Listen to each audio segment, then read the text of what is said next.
고린도전서 13장 1절로 3절 같이 읽습니다. 내가 사람의 방언과 천사의 말을 할지라도 사랑이 없으면 소리나는 구리와 울리는 꽹과리가 되고, 내가 예언하는 능력이 있어 모든 비밀과 모든 지식을 알고 또 산을 옮길 만한 모든 믿음이 있을지라도 사랑이 없으면 내가 아무것도 아니요, 내가 내게 있는 모든 것으로 구제하고 또 내 몸을 불사르게 내줄지라도 사랑이 없으면 내게 아무 유익이 없느니라. 아멘. 우리 고린도 교회의 여러 가지 문제점들을 함께 나누고 있습니다. 그 문제들 11가지, 대략 11가지의 문제에 바울은 하나하나 목회적인 지침, 그 답변을 달아서 고린도 교회가 이렇게 하나님이 기뻐하시는 교회가 되었으면 좋겠다, 이런 이야기를 고린도 전서에서 담아내고 있죠. 그래서 오늘 많은 이야기들이 앞서 있었고요, 13장부터 마지막 장 16장까지는요 어쩌면 하나의 주제를 가지고 관통하는 메시지다 생각하시면 좋습니다.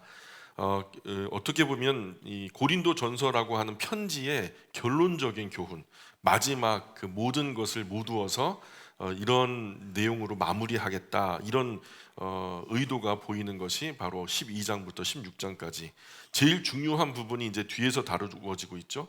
뒤에서 다루어지는 이유를 지난 시간에 우리가 말씀 나누었고요. 1절 보면 좀 중간에 어둡지 않으세요? 중간에 불을 켜시죠. 1절에 보면 1절 내가 사람의 방언과 천사의 말할지라도 사랑이 없으면 소리나는 구리와 꿀리는 꽹과리가 되고, 여기 보면 천사의 말, 그리고 말과 소리가 나오죠. 말에다 동그라미 한번 쳐볼까요? 말에다가 동그라미 쳐보고, 이거는 히히힝 하는 말이 아니라 사람이 하는 말이죠. 말, 그리고 소리 나는 구리와 울리는 꽹과리, 그러니까 그런 소리, 구리를 때렸을 때 나오는 굉음, 이런 거. 그래서 1절 말이 나오고 소리가 나오는데, 말과 소리의 차이점이 뭘까요? 의미가 담기면 말이 되고 의미가 없으면 소리에 불과하죠. 그죠? 그래서 그 소리, 나에게 더 이상 의미가 없어요. 당신이 뭐라고 의미 있는 말을 할지라도 내 귀에는 별로 의미가 없어요. 그걸 뭐라 그러면 잔소리라 그래, 잔소리. 별로 안 들어오는 거예요. 그죠? 의미도 모르고 말하면 말도 안 되는 소리라 그러잖아요. 거꾸로 말하자면 소리와 다르게 말에는 의미가 담겨져야 된다는 말이에요. 무슨 말을 하든지 거기에는 의미가, 전하고 싶은 의미가 담겨져야 된다는 말이죠. 그런데 저는 조금 더 나아가야 된다라고, 바울이 지금 얘기하고자 하는 것은 말의 의미를 넘어서 그 마음과 사랑까지 담겨야 된다. 우리의 말에는 그런 의미를 넘어선 마음이 담겨져야 하고 사랑이 담겨져야 하고, 그래야 우리가 소통되어질 때 이 아름다운 주님의 몸된 공동체가 더 아름다워질 수 있다, 이런 이야기를 하는 거예요. 그래도 말에도 소리에도 사랑이 담겨져 있지 않으면 그건 그냥 소리나는 구리 울리는 꽹과리에 불과하다. 여기서 소리나는 구리는 헬라어로 칼코스카이 알랄라주 이렇게 발음되는데, 청동을 칠 때 청동 이 소리를 이렇게 그 위에다 매달고 땡 치면 실로폰처럼 막 쨍하고 울리잖아요. 그거 무슨 의미 있어요? 글쎄요, 밥 먹으라 할 때 때리면 몰라도. 그리고 또 울리는 꽹과리, 이 퀸발론이라는 말은요, 그 심벌이 여기서 기원해요. 심벌 아시죠? 챙 하고 치는 거. 우리 그 희원 쌤도 지금 저기서 이렇게 챙 하는 게 이제 심벌인데, 심벌을 위에다 달아놨잖아요. 원래 이렇게 쾅 하고 치는 건데, 그 심벌을 말할 때 퀸발론이라고 해요. 근데 이런 청동판을 치거나 금속성 굉음, 심벌을 괭 하고 울릴 때 거기에 무슨 의미가 담겼어요? 아, 나는 저 소리에 나는 마음에 감동이 됐어. 나는 이제부터 사랑해야 되겠어. 이게 말이 돼요? 안 되죠. 적절할 때 치면 음악이라도 되죠. 박자라도 맞추니까요. 교회 안에서 의미 없이 지절거리면 사람들의 귀를 괴롭히는 소음 공해받게 되지 않는다는 거예요. 그런데 이런 분위기가 고린도 교회 안에 있었다는 거예요. 이런 이야기가. 그래서 바울은 교회 안에서 어떤 말을 할 때 방언이나 예언이나 알아들을 수 없는 말 하지 말고, 시도 때도 없이 의미도 없이 사랑도 담기지 않고 그냥 해야 하니까 하는 그냥 굉음 같은 이상한 방언 예언자, 그런 부분들을 지적하는 거예요. 좀 그러지 않았으면 교회 안에서 그런 소리 내지 말라는 거예요. 소음에 불과하다는 거예요. 교회든 가정이든 학교든 직장이든 그곳이 어디든 그리스도인으로서 우리가 뭔가 소리를 바란다면 의미를 가져야 하고 거기에 마음이 담겨야 하고 거기에 사랑이 담겨야 된다라는 것을 바울이 지금 얘기하는 거죠. 여행은요, 갈까 말까 할 때 어떻게 하는 게 좋을까요? 여행은 갈까 말까 할 때 가는 게 좋대요. 예, 먹을 거는요, 음식은 먹을까 말까 할 때 안 먹는 게 또 슬림해지고 멋있어지죠, 그죠? 그리고 이 지금 말에 있어서는 할까 말까 할 때 말을 안 하는 게 좋대요. 어쨌든 그 바울의 생각은 사랑 없는 말들, 사랑 없는 것들은 이 의미 없는 막 방언, 알 수 없는 뭐 나는 하늘의 언어야, 뭐 천사의 말이야 하면서 막 방언으로 지절지절 거리는데 별로 의미 없고, 예언이라는 것은 오늘날로 말하면 바울이 고린도전서 전체에서 말하는 예언이라는 것은 한마디로 설교예요, 설교. 하나님의 말씀을 바르게 풀어서 설명하는 건데 사랑이 담기지 않은 말들을 자꾸만 되뇌이니까 이런 부분들은 소음에 불과하다, 이런 얘기를 하는 거죠. 2절 같이 읽어볼까요? 시작. 내가 예언하는 능력이 있어 모든 비밀과 모든 지식을 알고 또 산을 옮길 만한 모든 믿음이 있을지라도 사랑이 없으면 내가 아무것도 아니요. 자, 대단한 예언의 능력, 엄청난 비밀, 뭐 대단한 지식, 산을 옮길 만한 믿음이 있다고 해도 사랑이 없으면 교만의 재료밖에 안 되죠. 남보다 조금 능력이 있다, 남보다 조금 더 안다, 뭐 내가 조금 더 특별하다, 여기에 사랑이 없으면 그냥 교만한 거예요. 교만의 재료가 되는 거죠. 교회에서 무슨 일을 하든지 사랑으로 계획되고 사랑으로 추진되어야 되는 게 맞는 거죠. 하나님 사랑하고 이웃, 즉 성도 사랑하는 마음으로 생명 있는 모든 것들을 사랑하는 그런 정신으로, 그런 정신 자세로 무언가를 계획하고 추진해야 되는 거예요. 우리가 뭔가를 하려고 하면 너무너무 사랑해서, 예, 그래서 도우려고 해야 되고, 너무너무 사랑해서 또 시설도 예쁘게 가꾸려고 하고, 이 사랑하는 사람들이 이 아름다운 시설에 들어와서 하나님을 찬송하고 예배할 때 얼마나 또 기쁠까, 또 하나님도 그런 모습을 보시면서 얼마나 기뻐하실까. 이런 하나님 사랑과 이웃 사랑이 전제되고 탑재되어서 추진되어지는 일들이 교회가 하는 일들이어야 한다라는 거죠. 그래서 사랑 없이 계획되고 추진하다 보면 거기에 반드시 불협화음 나와요. 원망이 일어나고 무질서, 혼돈, 막 싸움이 일어나고 소음이 일어나고, 그런 계획은 아무런 의미도 유익도 없다. 교회 안에서 그러면 안 된다. 힘은 힘대로 다 쓰고 돈은 돈대로 다 쓰고 정말 다 녹초가 됐는데 아무것도 남는 것도 의미도 없다면 그게 무슨 유익이 있어요? 사랑은 우리가 하는 그 모든 일에 의미를 더해주는 거예요. 내가 고생하지만 고생이 고생스럽지 않아요. 왜냐하면 사랑하는 사람이 이것을 통해서 기뻐할 거니까. 이것은 철저하게 이타적이죠. 나의 기쁨이 아니라 다른 이의 기쁨을 위하여서 하는 것이 사랑이라는 거예요. 오늘 이것 하나만 주워 가셔도 큰 것 취하시는 거예요. 예. 어디 가서 사랑이 담기지 않은 말은 하지 않겠다, 이 마음 하나 딱 품고 가시면 이 한 가지로 가정도 교회도 사회도 평안해질 수 있어요. 이 한 가지로 인생의 수많은 문제들이 다 해결될 수 있어요. 사랑이 담기지 않은 말은 어떤 말이라도 우리가 삼가야 되겠다, 이런 마음 한 마음만 가지고 나가면 의미를 알 수 없는 방언 뭐 이런 거 더더욱 우리가 삼가면 쓸데없는 분쟁은 다 막히죠. 3절 계속 읽어볼까요? 3절 시작. 내가 내게 있는 모든 것으로 구제하고 또 내 몸을 불사르게 내어줄지라도 사랑이 없으면 내게 아무 유익이 없느니라. 아멘. 자, 우리가 누구에게 뭘 줄 때에도 진짜 신중해야죠. 지금 여기 보세요. 내게 있는 모든 것으로 구제하고, 모든 것이면 전 재산이에요. 내가 일평생 벌었던 모든 전 재산을 갖다가 남을 돕는 데다가 다 바나바처럼 그렇게 다 내어놓았다고 칩시다. 근데 그게 사랑이 전제되지 않으면 의미 없다는 거예요.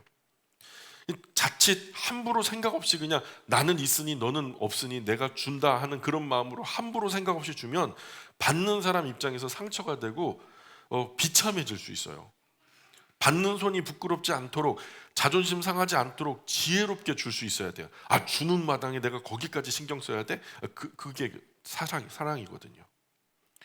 받는 것도 참 중요하지만 주는 것도 기술이 필요하거든요. 그래서 줄 때는 오른손이 하는 일을 왼손이 모를 정도로 은밀하게, 상대방이 자존심 상하거나 마음 상하지 않도록. TV 켜놓고 카메라 켜놓고 전국적으로 광고하면서 홍보하면서 모금하면 받는 손이 부끄러워지는 거예요. 이름 막 걸어놓고서 누구 때문에 이걸 우리가 이제 모금합니다 막 그러면은 나중에 받을 때 얼마나 민망해요.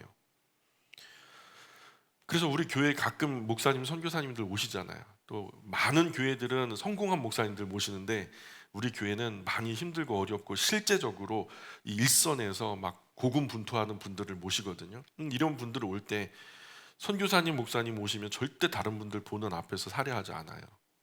왜냐하면 그런 모습이 꼭 돈 때문에 오는 것 같고 또 어려운 사정 때문에 안 받을 수는 없고 그런 것 때문에 또 어렵게 찾아오신 분들이 막 눈치를 보고 고민하게 만들고 싶지가 않아요. 그래서 저는 꼭 예배 전에 그저 오시느라고 고생 많으셨어요 하고서 안쪽 주머니에다 쑥 이제 넣어드려요. 그러면서 순수한 마음으로 오셔서 귀하게 섬겨주시는 거 알지만 분명히 이분들은 다 사양하거든요. 나 이거 이렇게 하면 다음에 안 온다고 사양하실 때 순수한 마음으로 오신 거 압니다. 그래서 그저 귀하게 섬겨주시려는 거 알지만 교회에서 책정한 사례이기 때문에 그저 그냥 뭐 나도 어쩔 수 없노라고 그러니 제사정 좀 봐달라면서 그렇게 드리죠. 그러면은 못 이겨 받으시죠. 그런 게 아름다운 것 같아요. 어떤 교회들은 그래요. 뭐 전도 행사를 하는데 고가의 선물을 준다고 막 해요. 여기서 오늘 이 전도 집회에 참석하면 추첨을 하는데 막 경차도 막 걸고 막 뭐 그 건조기, 세탁기 막 이런 것들 막 엄청나게 걸어놔요. 그걸로 그거 하나로 전도 행사에 지금 재정이 이제 그 계획된 것이 가만히 보니까 한 7천만 원 정도 한 거예요. 왜냐하면 이게 가장 교회에서 하는 일 중에서 의미가 있다 생각하니까 그 교회에서 그렇게 건 거죠. 근데 그렇다고 해도 두세 시간 정도 전도 행사에 참여해가지고 추천권 받아갖고 추첨을 하는데 그렇게 하고 전도가 될까요? 전도 어렵다고 봐요 저는. 왜냐 두세 시간 붙잡혀서 보고 들어준 것만으로도 이미 할 일을 한 거예요 그분들은. 그저 왔잖아요. 그래서 뭐 심지어는 밥 주고 믿어라, 선물 줄 테니 믿어라, 쌀 줄 테니 믿어라 그러면 안 된다는 거예요. 주는 것은 대가가 없어야 된다. 교회에서 줄 때는 대가가 없이 뭐 때문에 주는 거예요 그런 거 필요 없이 부족하니까 주는 것.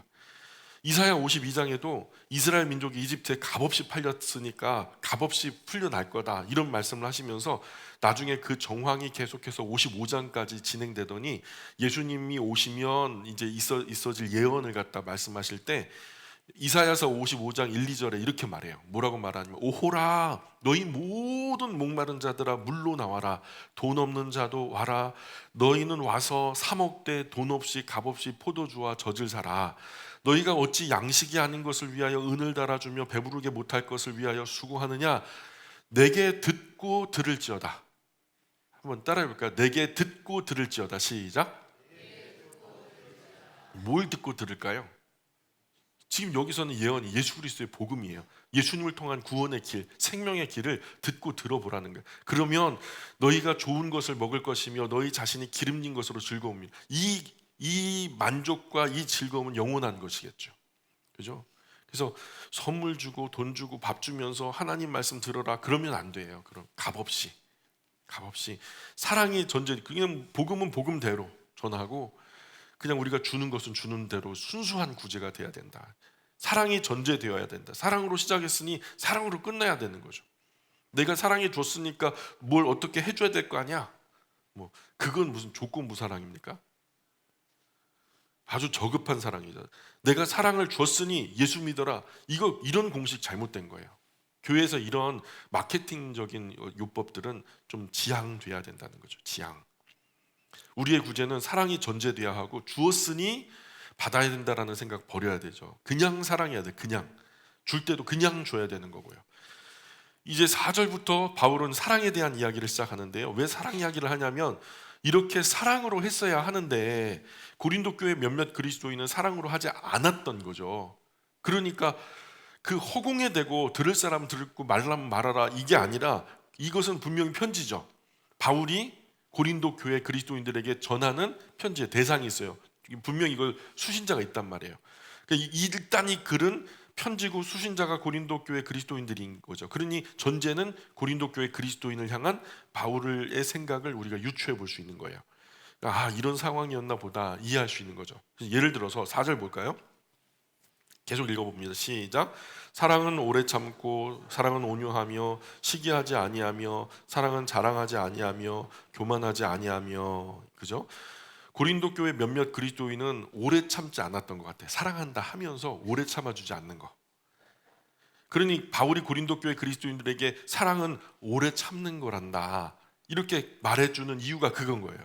오래 참지 못하는 거예요. 사랑은 막 찍어도 막 그림이 될 만한 근사한 카페 같은 데 가가지고 커피 막 그냥 디저트 시켜놓고 준비된 꽃과 선물 앞으로 그냥 짠 내밀면서 그렇게 선동하는 것이 사랑이 아니라, 사랑은, 성경은 뭐래요? 첫 번째, 사랑은 그저 오래 참아주는 거래요. 그럼 그죠? 우리 부모님들 많이 느끼죠? 자녀들 키울 때 못 참겠어. 근데 그 못마땅한데 어리숙하고 모자라고 그런데도 그냥 여겨주면서 참는 거죠. 좋은 사랑하면서 참아주는 거. 그러다 보면 얘가 어느 정도 방황하다가 옳은 길을 지가 찾아서 지 할 길 살 길 살아가더란. 그리고 오래 참아주고 계시는 거, 이게 참 능력인데, 사랑의 능력인데, 우리 방금 전에도 우리가 찬송했잖아요. 그 우리가 처음에 그 찬송했던 게 어떤 찬송이었죠? 저 북방 아니 35장인가요? 그 35장의 찬송에 보면은 3절에 이런 가사가 나와요. 또 우리 자손들 다 주를 기리고 저 성전 돌같이 기나게 하소서. 성전 돌같이 아주 요긴하게 쓰임 받게 해주세요. 이런 소망이 담긴 찬송이 우리가 방금 예배 들어올 때 우리가 송축했던 찬송인데, 그런 것처럼 우리 자녀들 키우다 보면 참 이러다가 뭐 성전 모퉁이 아주 요긴한 길이 되기보다는 길거리에 채이는 돌이 되지 않을까, 이런 염려가 있죠. 근데도 사랑하는 마음으로 참아주고 기다려주는 거. 참 그래서 좋은 시절, 그래서 이 아이들 이렇게 참아주고 잘 길러주고 그러다 보니까 좋은 시절 다 가나 싶어요. 그래도 오래 참고 기다려주는 것이 사랑이래요, 성경은. 일찍 결혼해서 아기 많이 낳으라고 제가 말씀드렸잖아요. 근데 막상 낳아서 막 길러 보니까 쉽지 않죠. 우리 저보다 연세 많으신 분들은 충분히 다 아실 거고, 저보다 나이가 어린 분들은 더 이제 그런 과정을 겪고 계실 텐데, 실제로 낳아서 길러보면 돼요. 안 될 것 같은데 돼요. 왜 돼요? 사랑이 생겨요. 사랑하기 때문에 그런 수고와 이 어려움들이 아무 문제가 되지 않는 시점이 오더라고요. 모든 우선순위가 사랑하는 아기에게 맞춰지다 보니까 안 될 것 같은데 되더라니까요. 사랑은 되게 만들더라고요. 그래서 제 아내도 2004년 이후로요 20년째 아기를 키우고 있어요. 예, 터울이 길잖아요. 20년째 아기를 키우고 있는데 이제 물론 고생이 되죠. 근데 귀찮아하거나 망설이거나 뭐 그런 모습은 안 보여요. 사랑으로 하니까 저는 가능하다고 봐요. 아기를 키우는 강도로 다른 일을 했다면, 아기 키우는 만큼의 힘든 강도로 다른 일을 했다면 진작 도망갔을 거예요. 아마 20년 전에 도망갔을 거예요. 지금도 힘들지만 예전에는 우리 어르신들 더 많이 낳았잖아요. 지금 뭐 셋 많이 낳아서 넷 뭐 이 정도인데, 예전에는 막 일곱 열이 흔했거든요. 그러니까 더 힘들었겠죠, 아이들 거둘 때.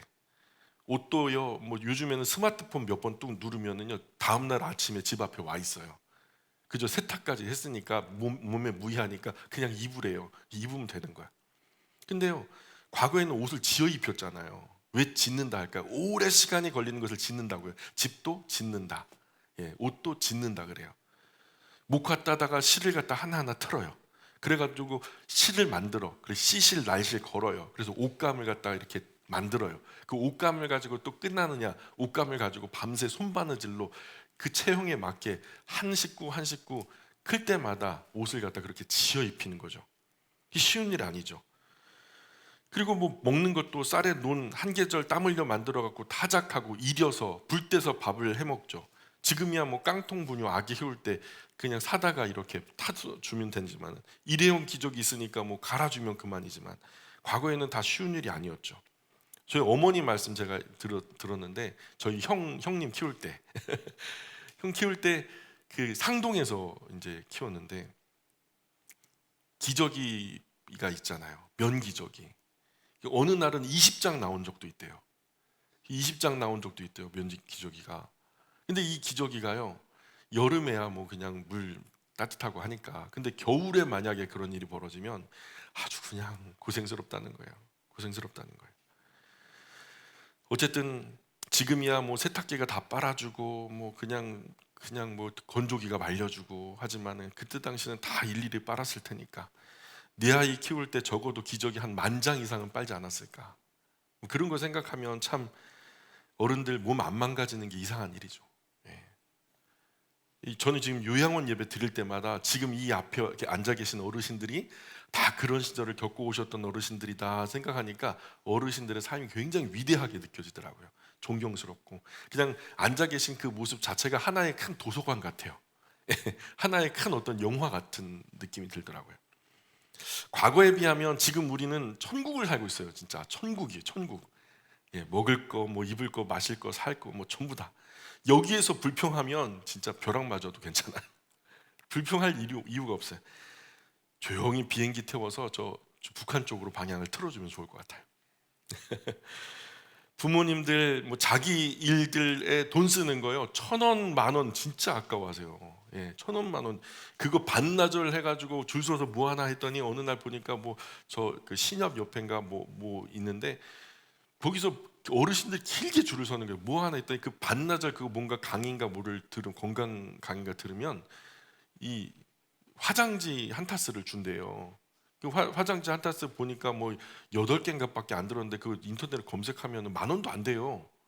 근데 그거 받으려고 줄 서서 그거 3시간, 4시간짜리 강의를 들으시는 거야.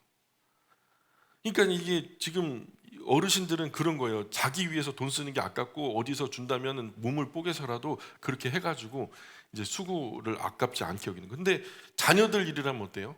뭐 학비가 수백만 원, 막 뭐 문제, 뭐 사업 일어날 때 수천만 원, 뭐 수억이 문제입니까? 예? 망설임이 없죠. 이게 다 사랑으로 하니까 가능한 거죠. 그래서 사랑은 오래 참는 거래요. 조금 부족해도 오래 참을 수 있어야 사랑이죠. 이 자리 여러분도 혹시 신앙생활을 하면서 저의 어리석고 부족한 모습들이 많이 보일 거예요. 연배가 여기 앉아 계신 분들보다 많이 어린 제가 참 그래요. 어떻게 해야 될까요? 우리 성도님들 저에 대해서 어떻게 해야 될까요? 오래 참아 주셔야 돼요. 언제까지요? 제가 조금 더 성숙해질 때까지. 믿으실지 모르겠지만 사실 제가 지금요 많이 나아진 거예요. 진짜 많이 나아진 거예요. 예수님 안 믿어. 예수님 믿어서 양반된 사람이 있다면 대표적인 사람이 저일걸요. 이제 실수도 많이 줄었고 생각도 조금은 더 깊어졌어요. 근데 제 실수를 말하자면 지금 입을 벌려서 말하기가 민망한 실수들이 한 트럭이야, 한 트럭. 근데 조금 어리석고 부족해도 하나님 말씀 읽고 묵상하면서 버릴 거 버리고 취할 거 취하면서 한 걸음씩 멈추지 않고 걸어왔더니 과거보다는 조금 더 나아진 것 같아요. 이 모든 것이요 사실 우리 영광 가족이 오래 참아주신 덕분이에요. 목사님 말씀 저렇게 하면 안 되는데 막 하면서 얼마나 시험 들 일도 많았고 상처받을 일도 많았어요. 근데 참아주셨잖아요. 참 그래서 감사해요. 그래서 사랑의 기본은요 오래 참아주는 거래요. 오래 기다려주는 거. 예. 자, 사랑은 온유하며, 그죠? 온유하며 부드러운 거예요. 온유하며 이 원문에도 그래요. 부드럽다. 마음도 성품도 말씨도 눈매도 부드럽고 친절한 거예요. 막 톡톡 쏘는. 어떤 분은 이게 내 사랑의 스타일이야 그러면서 막 톡톡 쏘고 막 말도 예쁜데 미워 죽겠어 막 그러고. 근데 그게 정상은 아니잖아요. 진짜로 용기 있는 사람은요 예쁜 사람을 예쁘다고 말하고 멋있는 사람은 멋있다고 말할 때 진짜 용기 있는 사람으로서 철이 드는 거예요. 자꾸 삐딱하게 그냥 그렇게 하는 거 이제는 훈련이 시작돼야 돼요. 사랑은요 온유한 거래요. 또 사랑은 시기하지 아니하며, 시기하지 않는다. 시기하다라는 말은요 질투하며 시기한다 이 하나로 묶어져 있는 건데 내게 없어도 남에게 있는 것으로 좋아해 주어야 사랑인 거예요. 나한테는 없지만 너는 있으니 너는 얼마나 좋겠니? 넌 참 좋겠다. 부러워해 주는 거 이거 사랑이래요. 인지심리학자 김경일 교수님 강의를 제가 들었는데요. 세상에 살면서 절대로 놓쳐서는 안 되는 사람, 일평생 이 사람 놓치면 후회할 만한 사람, 평생 함께 있으면 좋을 사람, 특징 3가지를 갖다가 딱 집어주더라고요. 뭐냐면 첫 번째는 내가 부러운 게 있는 사람, 그 사람에게서 뭔가 부러운 거예요. 시기 질투와 다른 거죠. 옆집 농부가 소가 있어요. 소가 워낙 힘도 세고 막 탐스러워요. 근데 그것이 없어졌으면, 그 어느 날 그냥 벼락 맞아 죽어버렸으면 하는 그 미움 그 마음은 시기 질투고, 나도 그런 소를 갖고 싶다, 이런 거는 이제 부러운 거래요. 그래서 나도 저 사람처럼 참 멋진 말 하고 싶다, 나도 저 사람처럼 멋지게 노래하고 싶다, 나도 저 사람처럼 글을 참 아름답게 쓰고 싶다, 나도 저 사람처럼 그림을 멋지게 그리고 싶다, 이런 거는요 부러워하는 마음이래요. 이런 사람은요 절대 놓치면 안 되는, 평생 가야 할 사람이래요. 두 번째는 감정을 잘 보여주는 사람. 나에게 기쁜 일이 있을 때 진짜 기쁨으로 함께 기뻐해 주는 사람. 내가 잘 될 때 진심으로 응원해주고 자기 일처럼 함께 기뻐해주는 사람, 이런 사람이라면 절대 놓치면 안 된다.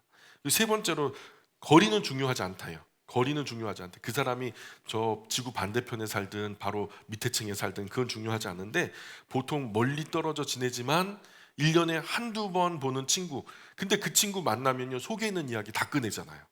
근데 매일 얼굴 보는 사람한테 속 얘기 꺼내요?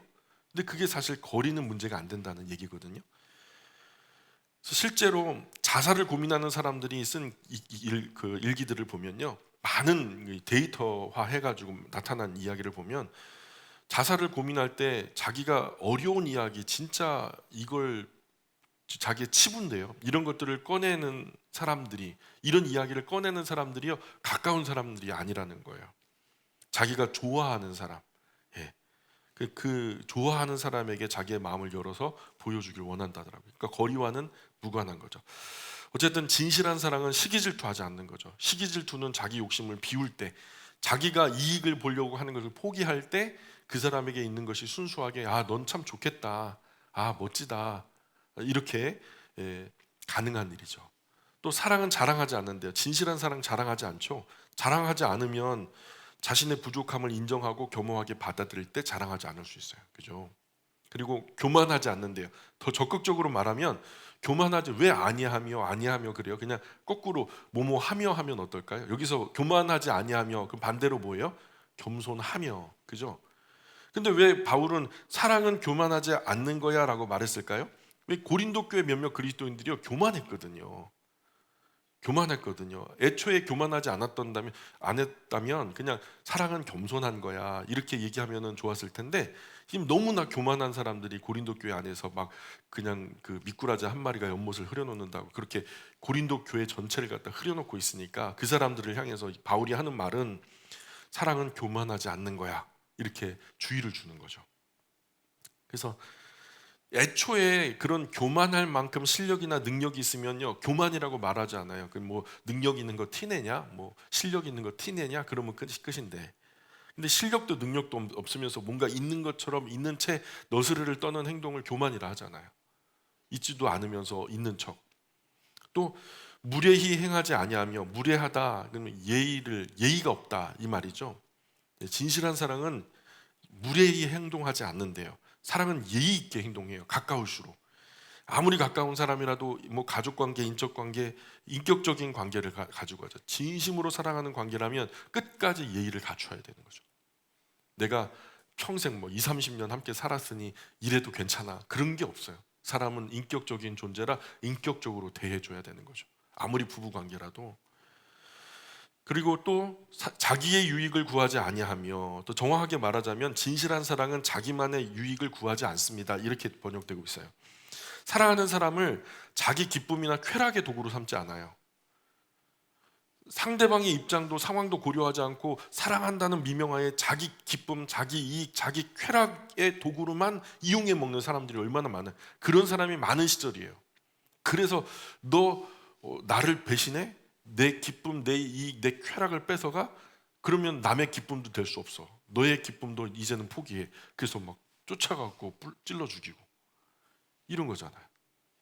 그거는 사랑이 아닌 거예요. 집착이고 그건 악이죠, 악. 성경이 말씀하는 이 사랑은요, 자기만의 유익을 구하지 않습니다. 이 말은 상대의 유익을 구합니다 라는 말이에요. 이런 사랑의 자세, 일체적으로 이기적인 욕구를 넘어서 이타적으로. 그래서 성내지 아니하며 파록시노라고 말하는데 분노하게 하다. 이 번역이 그래요. 분노하게 하다. 이 사랑은 분노하게 하지 않는 거래요. 여기서 분노하다를 한국말로 우리가 번역된 것을 보면 내가 분노하지 않는 것을 사랑이라고 말하는데, 근데 원문상으로 가만히 보면요, 분노하게 하다, 그리고 어떤 계속 재촉하다, 촉발하다, 자극하다 이런 뜻인데요. 화나게 하고 분노하게 하고 이런 의미죠. 분노를 촉발하는 것도 사랑하는 게 아닌 거예요. 그 사람이 그렇게 하면 분노하는 거예요. 싫어해요. 그런데 계속해서 살살살살 깔짝깔짝 긁어가지고 결국에는 폭발하게 만들어. 그것도 사랑하는 게 아니래요. 물론 폭발하는 자신도 사랑하는 게 아니죠. 정말 사랑하면 폭발도 하지 말아야죠. 사랑하는 사람이 싫어하는 구석을 계속 긁고 촉발해서 분노해서 미쳐버리게 만드는, 그래서 분노하는 상대도 분노를 촉발받아서 폭발하는 자신도 진실한 사랑은 아닌 거죠. 분노하다 반대말이 뭘까요? 분노하다 반대말, 반대급부에 기뻐하다라는 말로 대체할 수 있을까요? 하만 잘 이해가 안 가시면 곰곰이 이제 나중에 묵상하시면서 생각해 보세요. 그래서 분노하다의 반대말은 제가 생각할 때는 이 반대급부에 기뻐하다가 있을 것 같아요. 나의 기쁨이 아니라 너의 기쁨을 보면서 좋아해 주는 것이 사랑이죠. 그래서 생각해 보면 사실 사랑하기 때문에 기뻐할 일, 감사할 일이 훨씬 많죠. 그런데 그 사랑한 가운데에 사랑의 정점에서 사랑의 최정상에 서 있으면서도 기뻐하지 않고 썩내고 분노해요. 막 촉발해요. 그 사랑을 볼 줄 아는 눈이 없는 거예요. 그러니까 잘못된 사랑을 하기 때문에 그런 거예요. 성경적인 사랑을 하면 그럴 수 없는 거예요. 우리의 사랑의 지금 모습을 좀 반사시켜 봐야 돼요. 악한 것을 생각하지 아니하며, 진실한 사랑은 악을 생각하지 않는데요. 악한 것을 자꾸 생각하면 악한 것이 그 마음에 묻어버리거든요. 그러면 결국 악이든 그런 악이 말에서나 표정에서나 행동에서나 마음에서나 어떤 모양으로든 나타날 수밖에 없어요. 어느 날 그냥 이렇게 멍하니 딴 생각하고 있는데 누가 말을 딱 시키면서 뭔데 얼만데 이렇게 얘기하더라고요. 얼마 전에 누가 그런데 뭔데 얼만데 그러더라고요. 제가 한 말은 전혀 다른 건데 머릿속에 담겨진 게 은연중에 마음에 묻었고, 마음에 묻은 것이 어느 순간 갑자기 말로 표현된 거죠. 그런 식으로 악한 것을 생각하면, 그리고 마음에 담으면 반드시 악한 것이 담겨진 생각과 마음이 생채기를 남기게 마련이죠. 말이든 행동이든 간에. 자, 6절 계속 읽어볼게요. 시작. 불의를 기뻐하지 아니하며 진리와 함께 기뻐하고. 진실한 사랑은 불의보다는 진리를 통한 정의를 기뻐해요. 그래서 가짜 뉴스에 의한 불의를 싫어해요. 진리를 기뻐하는 사람이 진실한 사랑의 사람이죠. 그래서 진리를 기뻐하지 않고 진리에 대해 눈 감고 귀 닫고 일부러 외면하고 모른 척 자는 척 딴짓하면 진실한 사랑의 사람이 아닌 거죠. 불의가 다수고 진리가 소수더라도 불이익을 감내하며 그것을 크게 유념치 않으면서 소수의 진리와 함께 기뻐하는 사람이 진짜 참사랑의 사람이죠. 이런 상황이 고린도 교회 안에 있었던 것으로 여겨져요. 근데 아마도 이렇게 촉발했던 몇몇의 이 미꾸라지 같은 고린도 교회 그리스도인들이 촉발하면서 막 이렇게 하니까 그 사람들이 어떤 하여튼 말 많은 사람들이 대세가 되잖아요. 그 고린도 교회의 큰 분위기를 좌지우지했던 것 같아요. 근데 이 사람들한테 잘못 보이면 문제가 생기겠다 그래가지고 불의에 눈 감고 귀 닫고 그 분위기에 대해서 침묵하고, 다수의 사람들이 그렇게 동조했던 것으로 여기는 거죠. 7절에 계속 읽어볼까요? 시작. 모든 것을 참으며 모든 것을 믿으며 모든 것을 바라며 모든 것을 견디느니라. 어떻게 세상 모두가 내 마음 같겠어요? 사실 세상에 내 마음에 안 드는 게 더 많은데, 내 마음대로 안 되는 게 더 많잖아요. 그죠? 그러면 나는 다른 사람의 마음에 들 것 같아요? 내가 세상이 마음에 안 든다면 다른 사람의 마음에 나는 들 것 같아요? 일부 그럴 수 있지만 많은 경우 아니에요. 나도 약점이 있으니 다른 사람의 약점에 대해서도 관대하고 참아줄 수 있어야 된다고 저는 생각해요. 모든 것을 참으며 할 때 고린도 교회 정황에서 살펴보면은 아마도 바울의 후임으로 아볼로가 목회자로 섰을 때 아마 못마땅하게 여겼던 것 같아요. 그러면서 아주 무례하게 행동하고 아주 교만하게 행동하고 그냥 파당을 나누어서 서로 질투하고 시기하고 전혀 오래 서로 참아주지 못하고 기다려주지 못하고 사랑이 전혀 없고 막 부드러운 구석은 없고 너무 뾰족하고 날카롭고 옹졸해진 거죠. 그래서 진실한 사랑은 모든 것을 참아준다, 믿어준다, 바랄 수 없는 중에도 기대해준다, 견뎌주는 것이다. 흔히 싸울 때 이런 말 하잖아요. 뭐라고 말하냐면, 야, 나 너한테 아무것도 바라는 게 없어. 너 기대도 안 해, 나. 이건요, 사실 어때요? 이런 이야기를 들으면 어때요, 기분이? 예? 참 이거 최고의 모독이거든요. 나 너한테 아무것도 바라는 거 없어. 기대도 안 해. 이건요, 진짜 관계 끝이죠. 너는 더 이상 나에게 의미가 없어. 이런 얘기잖아요. 그러나 기다려주는 것은 언젠가 잘할 수 있지 않을까? 99%안 된다 해도 1% 희망이 있다면 거기에 대해서 열어놓고 있는 거. 교회는 참을 수 없는 어려운 상황 속에서도 참아주고 믿을 수 없는 상황 속에서도 끝까지 믿어주고 바랄 수 없는 가운데서도 끝까지 기대해주는 그런 아름다운 사랑의 공동체라는 거예요. 성경이 우리에게 가르쳐주는 이 교회라고 하는 공동체는 그런 공동체가 돼야 된다라는 가르침을 주는 거예요. 우리 교회는 여러 형제 교회에 비해서 다른 면이 많죠. 사실 많은 건 아니고 조금 있어요. 크게 다르거나 나쁘게 다르면 문제가 되지만 그런 건 없고, 그러나 조금 더 바른 쪽으로 해보려다 보니까 안 하는 것도 많고 못 하는 것도 많아요. 그러나 모든 것을 참으며 모든 것을 믿으며 모든 것을 바라며 모든 것을 견뎌주세요. 그러면 곧 우리 교회가 하나님 앞에서 어떻게 진실하게 행동하려고 하는지 그 의도와 생각, 그 마음을 좀 이해가 되기 시작할 거예요. 오래 두고 봐야 의지가 나타나는 거거든요.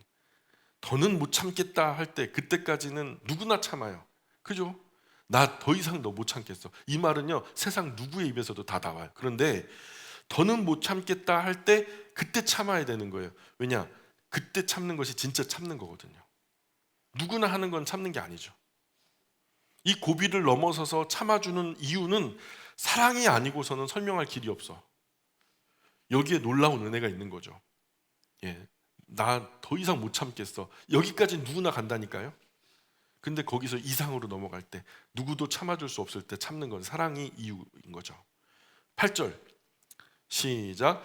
사랑은 언제까지나 떨어지지 아니하되 예언도 패하고 방언도 그치고 지식도 패하리라. 자, 사랑은 언제까지나 떨어지지 않는다? 떨어지지 않는다. 이 헬라어로 핍토라고 되어 있는데 실패하지 않다라는, 실패하지 않다. 사랑은 언제까지나 실패하지 않습니다. 이런 거예요. 그래서 진짜 사랑해서 끝까지 헌신하겠다 생각하면 반드시 성공하죠. 그죠? 예수님도 베드로 끝까지 사랑하셨죠. 그래서 끝까지 믿어주셨죠. 그래서 예수님이 이겼어요, 졌어요? 예수님이 이겼죠. 베드로는 불신과 배신으로 이긴 것 아니죠. 베드로는 예수님을 향해서 불신과 배신을 드렸어요. 결국에는. 근데 예수님은 그 결국 끝에 사랑과 신뢰로 다가가셔요. 그래서 예수님은 끝까지 베드로를 믿어주면서 나의 양을 쳐라, 나의 양을 먹여라. 그랬더니 베드로는 목숨 다하는 날까지 주님의 양들을 진실하게 보호하다가 순교의 제물이 되죠. 그러면 예수님이 이긴 게 맞잖아요. 그죠? 한 사람을 믿고 바라고 참고 견뎌야 그 사람도 일을 할 수 있잖아요. 목회자 세워놓고 이리저리 흔들면서 예수님도 그 목회자를 통해서 아무 일도 못해요. 그러면 우리 교회 얘기는 아니지만 다른 교회의 얘기예요.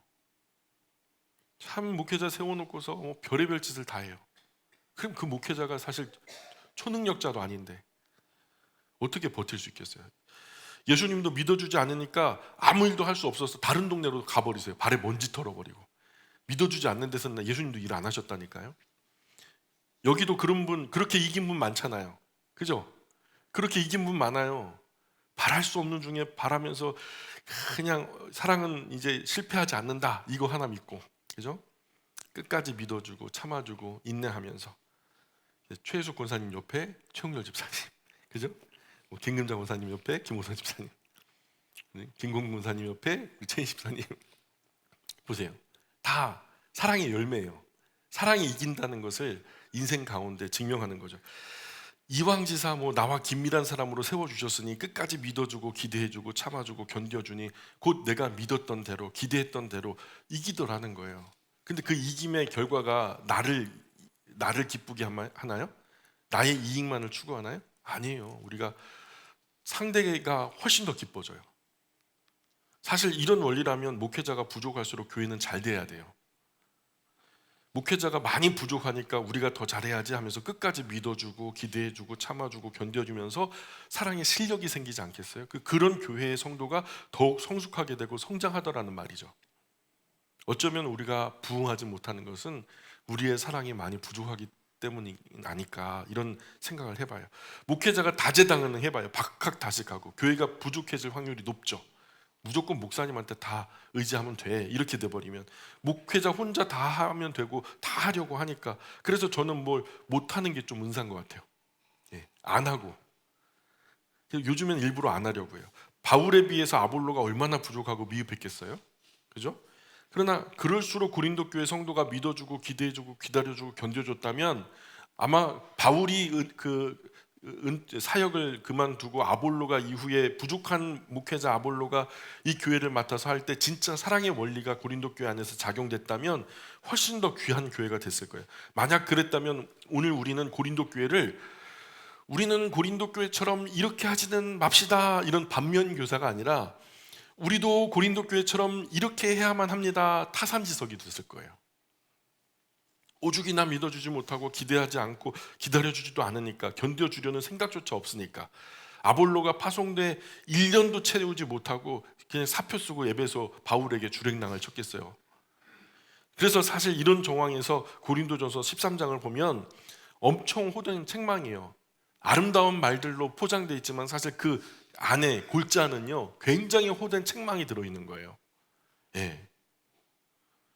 부드럽게 말한다고 그 내용도 다 부드러운 게 아니잖아요. 굉장히 엄한 어조로 고린도 교회 그리스도인들을 책망하고 있어요. 바울은 한편 고린도 교회를 사랑하는 마음이 있으니까 내용은 엄하게 책망하면서도 그 어휘는 참 부드러운 사랑의 노래처럼 은밀하게 그렇게 표현하죠. 엄청난 기술이죠. 언중유골. 자, 예언도 패하고 방언도 그치고 지식도 패하리라. 예언도 패하다라는 말이 카타르게오, 무효하게 되다. 예언도 무효하게 될 거예요. 뭐냐? 언젠가는 예언도 무효하게 될 겁니다. 그렇죠? 생각해 보세요. 하나님의 나라가 완성되면요, 하나님이 말씀을 하실 때 우리가 직접 듣잖아요. 그 예언하는 중간에 있는 사람들이 필요해요?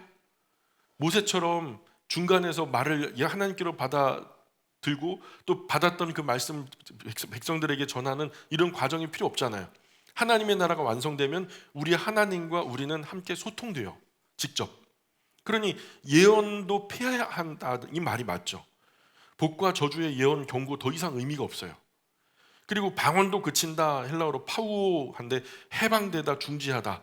방언도 이제 중지될 때가 와요. 그렇죠. 하나님 나라가 완성되면 어학원에 가서 외국어 배우려고 돈 쓰고 애쓰지 않아도 되죠.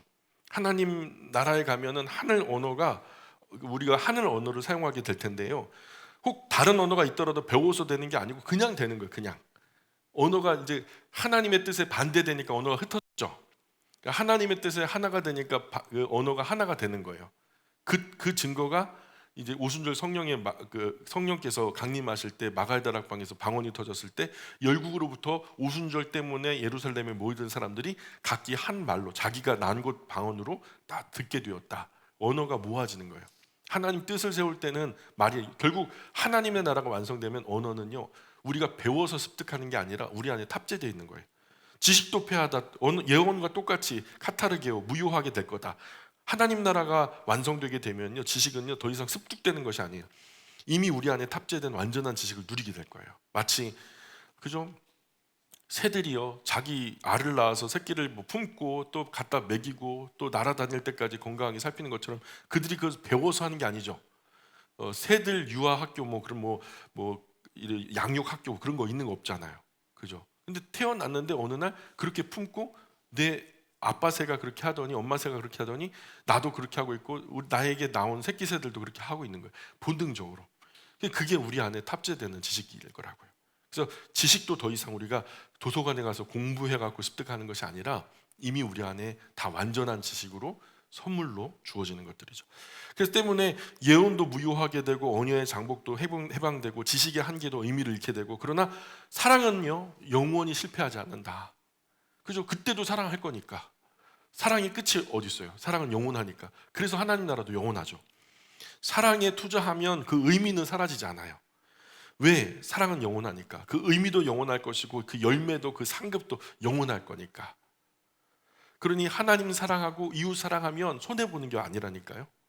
영원히 남는 장사라니까요. 그러니 사랑이 없으면 아무것도 아닌 거죠. 자, 9절 10절 같이 읽어봅니다. 시작. 우리는 부분적으로 알고 부분적으로 예언하니 온전한 것이 올 때에는 부분적으로 하던 것이 패하리라. 아멘. 자, 우리는 하나님 말씀 극히 일부분 알고 배워갈 뿐이죠. 지금 우리가 매주 하지만은 한 서너 주 전에 읽었던 거, 우리가 나눴던 거 다 까먹었을걸요. 이 부분적인 거예요. 비출 때 후레쉬로 어두운 부분 붙이면 그 부분은 밝게 보이지만 지나고 나면 아, 거기가 어디였지? 어떤 모양이었지? 잊혀지는 것처럼 지금 우리의 지성과 영성은요 이렇게 어두워져 있어요. 오염되어 있다고요. 그러나 하나님의 말씀 모든 부분 온전히 완전히 알게 될 때가 올 거예요. 그 어느 것 하나도 해 아래 감추어짐 없이 하나님의 영광 아래 다 드러나서 명쾌하게 보게 될 날이 있는데, 그때는 지금 우리의 부분적인 예언과 지식은 훨씬 더 온전하고 완전한 예언과 지식이 업그레이드 될 때 지금의 지식은 정말 미미하게 될 거예요. 우리가 뭘 안다라고 하는 거, 메뚜리 뒷다리 뛰는 원리 가지고 박사학위 논문 받아서 나는 박사네 하면서 아는 게 고작 메뚜리 전체도 아니고 메뚜리 뒷다리 이 정도인데 사실 부분적인 지식이잖아요. 그죠? 아무리 탁월한 성경학자, 신학자, 목회자, 과학자 뭐 대단한 것들을 탁월하게 한다고 해도 지금은 모두 부분적일 거예요. 사실 고린도전서 12장, 14장 전체가 이 예언의 뉘앙스가 이제 설교라는 건데, 과거 성경이 없었을 때와 지금 성경 가지고 말하는 것이 천지 차이가 나는 것처럼 이후에 지금 우리 성경을 통해서 얻는 지식보다 성경의 실체가 온전히 이루어졌을 때, 하나님의 나라가 임하였을 때 그때 얻게 될 지식은 우리가 가지고 있는 지식과는 가히 비교될 수 없는 놀라운 지식이 될 거다. 저는 그렇게 생각해요. 11절 같이 읽어봅니다. 시작. 내가 어렸을 때는 말하는 것이 어린아이 같고 깨닫는 것이 어린아이 같고 생각하는 것이 어린아이 같다가 장성한 사람이 되어서는 어린아이의 일을 버렸노라. 자, 여기 내가 어렸을 때라는 말은요, 바울이 성경과 신령한 일에 대해서 지식이 많이 부족했을 때, 영적인 일이 어두웠을 때를 말하는 거죠. 그렇게 부족할 때 어린애같이 막 그냥 하나님 사랑한다 하면서 하나님 사랑하는 사람들을 오히려 잡아 죽이는, 그래서 미련한 짓들을 했잖아요. 부분적으로 알았기 때문에 편협하게 행동했단 말이에요. 이제 영적으로 조금 자라나 보니까 과거에 알던 것에 연연히 하지 않고 편협하던 그런 어린아이 같은 일을 다 버렸다, 이렇게 말해요. 이 말은 고린도 교회 그리스도인들이 아직 어린아이 같은 지극히 미숙한 영적인 지식으로 미흡하게 행동하고 있다는, 서툴게 행동하고 있다는 지적이죠. 빨리 영적으로 자라나서 교회 안에서 어린아이 같은 미숙한 행동 버리고 성숙한 신앙, 장성한 신앙인의 모습을 좀 가져야 된다. 너희도 좀 어린 나이의 모습을 버려야 된다, 이런 말을 하는 거예요. 미숙한 행동 버리고 성숙한 신앙, 장성한 신앙인의 모습으로 가자는 말이죠. 12절 계속 읽습니다. 시작. 우리가 지금은 거울로 보는 것 같이 희미하나 그때는 얼굴과 얼굴을 대하여 볼 것이요 지금은 내가 부분적으로 아나 그때는 주께서 나를 아신 것 같이 내가 온전히 알리라. 그래, 지금요 우리가 아무리 성숙하다 해도 우리의 영적인 지식은 거울로 보는 것처럼 희미해요. 뭔가 명쾌하게 알아도 다 안다고 해도 뭔가 조금 지평이 넓어졌을 뿐이지 다 아는 것은 아니에요. 그래서 지금 우리가 쓰는 거울로 보는 것처럼 희미하다. 근데 지금 우리 거울은요 되게 깨끗하게 보이거든요. 거의 100% 가깝게 우리의 형상을 그대로 비춰줘요. 근데 지금의 그런 거울을 상상하면 안 되고, 과거의 거울은요 금속판을 갖다 넓게 펴서 열심히 연마를 하면요 뭔가 얼은 비쳐요. 얼 비친다 그러죠. 명확하게 비치는 게 아니고 거기서 뭐 점이 있고 티가 있고 이걸 볼 수가 없어요. 내 대략의 형상만 볼 뿐이지. 근데 그렇게 얼 비치는 것이 최선이었는데 지극히 부분적인 지식을 표현하는 말이에요. 지금 우리의 영적인 지식이 지극히 미미한데 그걸 가지고 교만하지 말고 겸손하게 하라, 그런 말이죠. 그러나 우리가 완전해지는 그날에는 우리 주님 예수님이 나를 아시는 것처럼, 우리 주님 예수님이 나를 얼마나 알까요? 창조주시잖아요. 우리 주님 예수님이 나보다 나를 더 잘할까요? 물론이죠. 우리 주님께서 성경에 머리털까지 다 세신바 되었다라고 하는데 나는 내 머리카락이 몇 개인지 모르잖아요. 어제 알았다면 오늘 또 달라졌거든요. 몇 가락은 났고 몇 개는 또 빠졌고 매일 업데이트, 순간순간 업데이트 되는 거. 우리야 물어보면 나도 몰라요. 내 머리인데 왜 몰라요? 모르니까 모르지. 근데 주님은 아시거든요. 나보다 나를 더 잘 아시는 분이 우리 주님이세요. 자, 그런데 주님이 나를 아시듯 우리도 완전한 영적인 지식을 가지고 주님과 온 세상과 우주를 만나게 되는 날이 바로 그날인 거예요. 완전한 지식. 우리가 지금 누구는 무식하다, 유식하다 말하지만 이게 다 의미 없는 짓이에요. 아는 자도 아는 게 아니요, 모르는 자도 사실 많이 모르는 건 아니거든요. 자, 13절 그런즉 시작. 믿음, 소망, 사랑 이 세 가지는 항상 있을 것인데 그 중에 제일은 사랑이라. 그러니 믿음도 사랑도 소망도 사랑도 항상 있을 것이다. 하나님 나라가 완전하게 임해도 이 세 가지는 항상 있게 된대요. 그런데 그 중에서도 가장 위대한 것은 사랑이다. 그러니 사랑하는 교회, 사랑하는 그리스도인이 되기를 간구합니다. 오늘 여기까지 할까요? 기도하겠습니다. 귀하신 하나님, 하나님이 말씀이 저희에게 말씀하시는 사랑이라고 하는 개념은 저희가 일반적으로 세상에서 만나는 그런 사랑과 개념이 많이 다른 것 같습니다.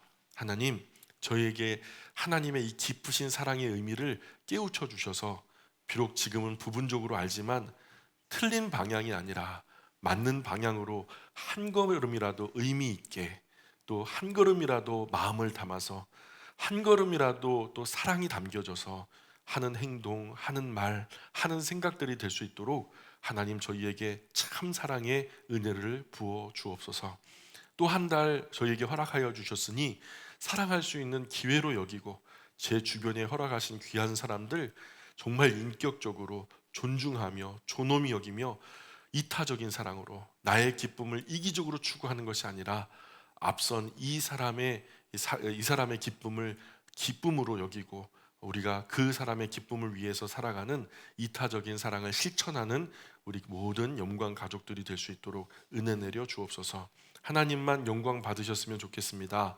감사하며 예수님 거룩하신 이름 의지하여 기도합니다.